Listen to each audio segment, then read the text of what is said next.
की जय। बोले कंस महाराज की जय। प्रजापालक शत्रुधर काल के अवतार हो, तीन लोग ज्यादा भवन, तुम्हारी जीवन की जय जयकार हो। कंस महाराज की, कंस महाराज की, महाराज की जीवन की जय जयकार हो। आओ, तुम्हारी ही प्रतीक्षा थी मुझे। आओ रजक आओ। क्या हुआ महाराज, कपड़े नहीं सही से धुले? सब कुछ ठीक हुआ है। अरे तो फिर नील नहीं चढ़ी होगी? वो भी सही हुआ है। तो फिर स्त्री नहीं हुई होगी? अरे वो भी सही हुआ है। कहा ना, बहुत खराब दलारत। शीर के बुलाने का क्या कारण है, जानना चाहते हो? क्या कारण है सरकार? धोबी से क्या कार्य हो सकता है? हाँ है। क्या? सुनो रजक जी। मेरा इतना कहा कर दे, दुश्मन है यमुना बाग में उनको मार खत्म कर दे। मेरे दुश्मन आए हुए हैं। अच्छा 10 मन खाएंगे आप? अरे 10 मन खाइए चाहे 20 मन, मनमाना आटा धरा है, खा ला। क्या? अरे 10 मन खाना है। अरे 10 मन नहीं खाना है मूर्ख, मेरे शत्रु आए हुए हैं। ओ आई सी, सतुआ पिएंगे, सत्तू खाएंगे? सरकार सत्तू की व्यवस्था करवा दूंगा, अभी तो बूंदी की चल रही है। क्या?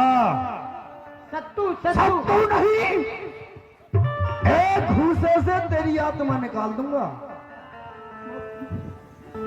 मेरे बैरी आए हुए हैं, बैरी। अच्छा ब्यारा खा खाओ तुम? बेर खाना चाहते हैं आप?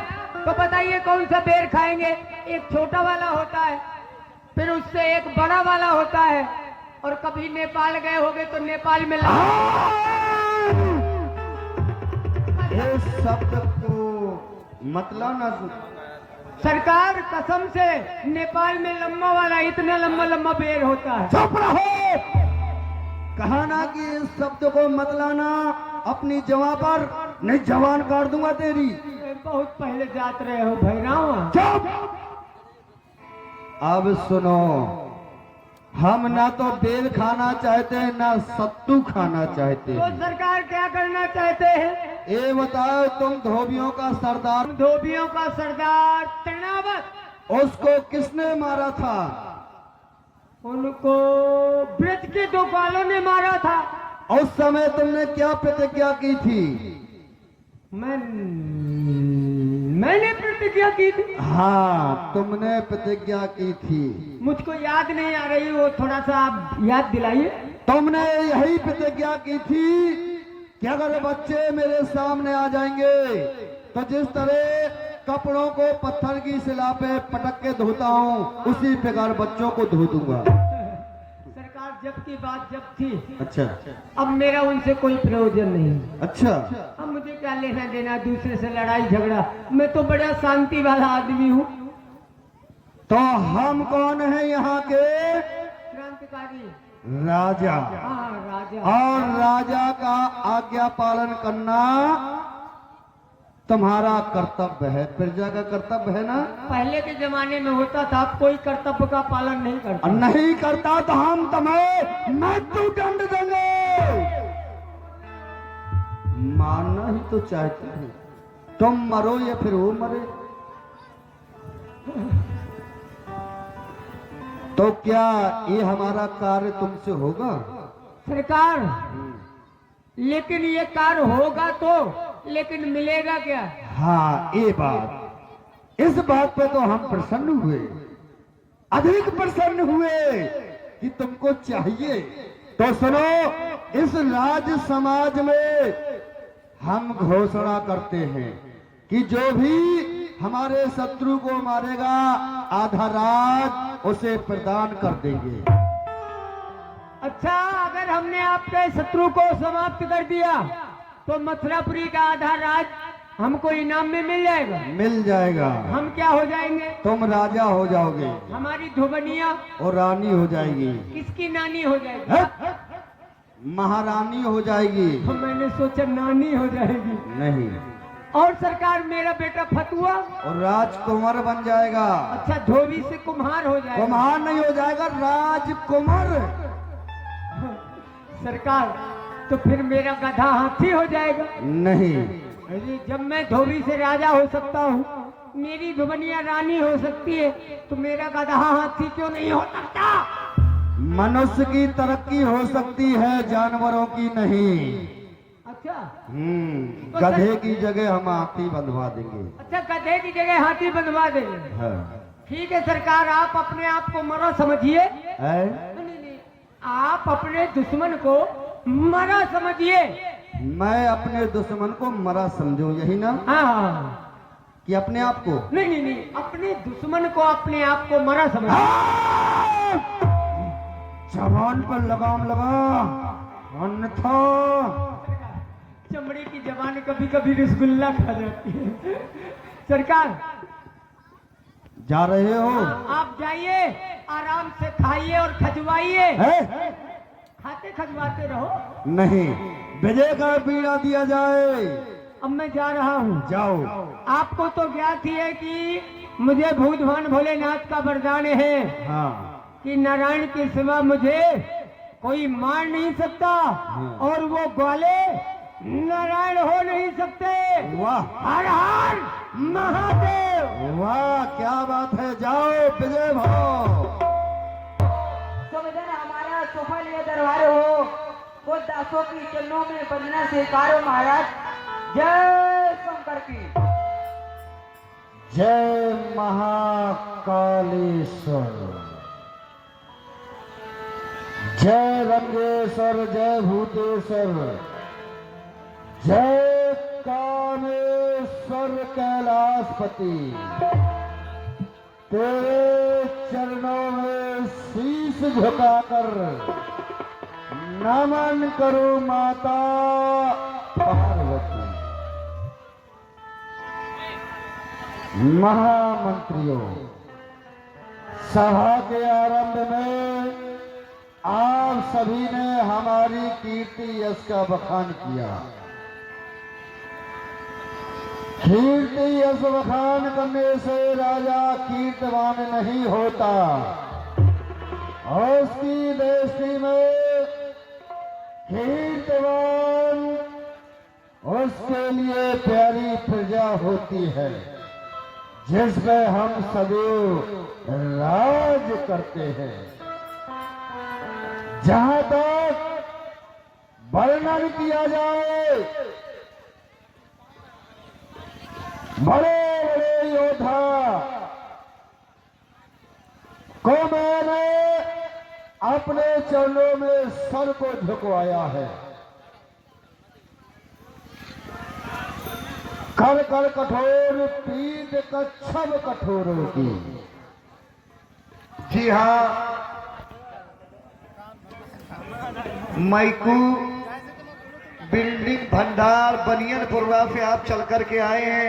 आपकी तरफ से 521 रुपया दान आए। ताली बजा करके भव्य स्वागत करें। इसी तरह से जजमान खोज करके लाओ तो अच्छा लगेगा। हाँ, अब पैसा मांगते जब है नहीं तो कहाँ पे दे दूँ? किडनी बेचूंगा तब तुमको दूंगा। टेंशन कर रहे हो। कर कर कठोर पीठ कच्छप कठोर होके, ढाल ढाल छाती धड़कात गजराजों के, तड़ तड़ शब्द होत के बारहों के, और छाती भी धड़कात और गजराजों के। छाए जा धोल नव मंडल पर, छिपाए जा आसन स्वराज की। रसक बिहारी बखान करे, कौन करत है सामने, जब सवारी निकलत मथुरा नवेश के। स्वराज अर्थात देवन भयभीत होता है, वो भी मेरे नाम से भय माने रहता है।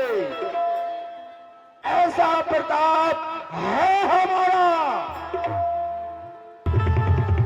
एक ही सोच, धीरो और रणधीरो। मैंने तुम्हारे कहने से क्या नहीं किया। मैंने अपने दुश्मन को मारने के लिए नाना प्रकार के उपाय किए, नाना प्रकार के योद्धाओं को भेजा, लेकिन अफसोस उस बच्चे ने हमारे योद्धाओं को समाप्त कर दिया। यही दुख है मुझे। कितने मथुरा मंडल में अनेकों वीर हैं, रणधीर हैं, लेकिन मेरा दुश्मन किसी के हाथों से नहीं मारा गया। इसलिए पूज्य सतगुरुदेव भगवान देव ऋषि नारद जी ने मुझे मूल मंत्र दिया कि कंस इस मथुरा में धनुष यज्ञ का मेला रचाओ और इतनी शोभा बढ़ाओ जिसे देखने के लिए अनेकों राजा महाराजा, अनेकों वीर यहाँ उपस्थित हो जाएं और उसी मेले में जो हमारे शत्रु हैं उनको भी यहाँ आमंत्रित करो। वो आएंगे, किसी न किसी कारण से मारे जाएंगे, लेकिन मैंने पूज्य गुरुदेव भगवान के कहने से ये मेला की रचना प्रारंभ कर दी है। महाराज, अक्रूर जी को आपने भेजा था तो उन दोनों बच्चों को लेकर के वो यमुना बाग में ठहरा दिए हैं। वो दोनों बच्चे यमुना बाग में हैं महाराज। यानी कि दुश्मन हमारे शिकंजे में आ चुके हैं। जी, तो बोलो बोलो मेरे वीरों रणधीरों, क्या राह तुम्हारी है? शत्रु है यमुना बाग में कर रहा वो अपनी तैयारी है। मैं चाहता हूं कि मेरे दुश्मन मेरे समीप में आने से पहले समाप्त हो जाए। वो हो जाएगा महाराज। वो किस प्रकार से? वो इस प्रकार से, जो आपके राज्य का धोबी है, रजक धोबी, उसे भूतवन भोलेनाथ का वरदान मिला है कि नारायण के सिवा उसे कोई मार नहीं सकता और वो दोनों बच्चे नारायण हो नहीं सकते। आप उसी को भेजिए, वो ही उन दोनों बच्चों को मारेगा यमुना बाग में। महामंत्रियों जी, तुम्हारे कहने से मैंने अनेकों योद्धाओं को भेजा, तुमने उनका बल का बखान किया, रजक का भी बखान किया, और भोलेनाथ के अलावा उसे भोलेनाथ का वरदान है कि नारायण के अलावा कोई मान नहीं सकता। जी महाराज। और वो बच्चे नारायण हो नहीं सकते। हो नहीं सकते।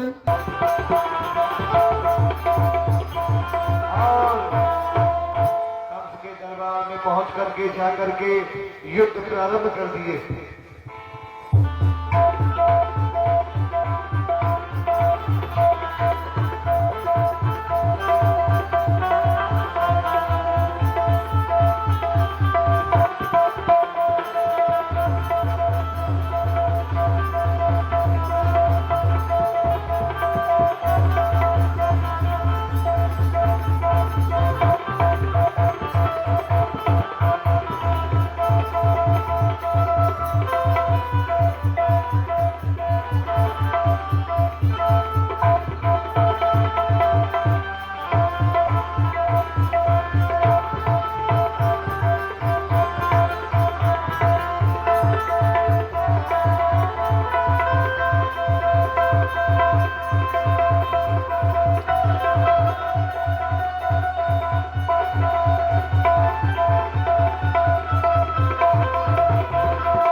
पर राजा कंस सिंहासन पर बैठा था और जाकर के केशव को पकड़ करके कहा,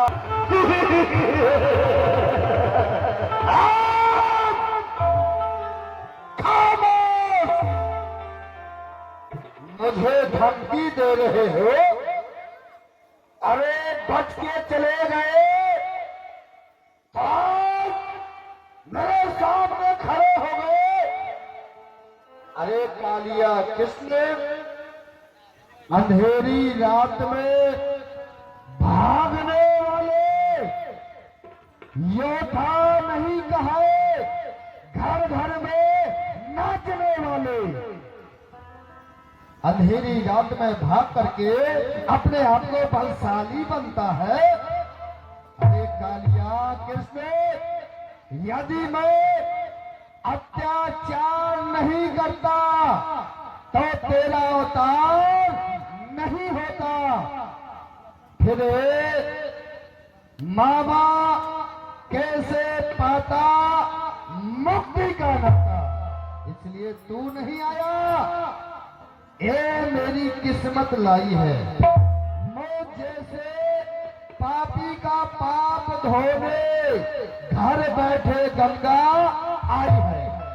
तू तू तू मुझे मारेगा तो मैं जा बैकुंठ संभालूंगा।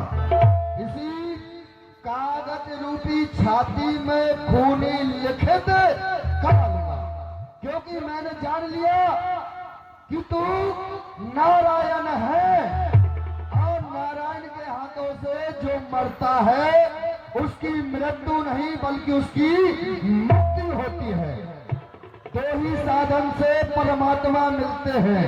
यह तो इतना धारण करो, इतना धारण करो कि परमात्मा स्वयं आकर तुमको दर्श दे, या फिर अत्याचार करो, इतना अत्याचार कर लो कि विवश हो जाए भगवान को पृथ्वी में आने के लिए। आज वही लेकिन मैंने तुम्हें नारायण कभी नहीं माना है, आज भी नहीं मानूंगा जब तक मेरे इस शरीर पर प्राण है। क्या चाहते हो? युद्ध है।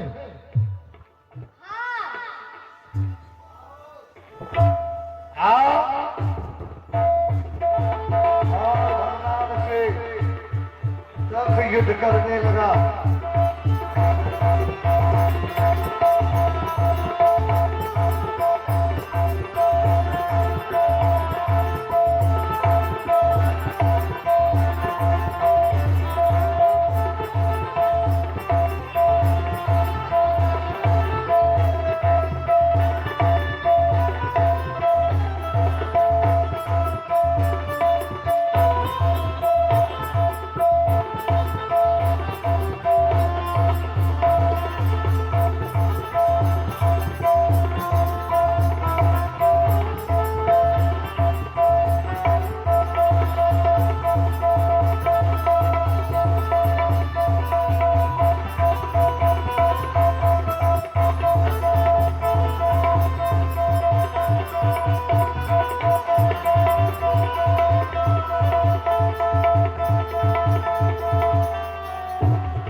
भगवान की, कंस मर्दन भगवान की, कंस मर्दन भगवान की। निवेदन करेंगे आप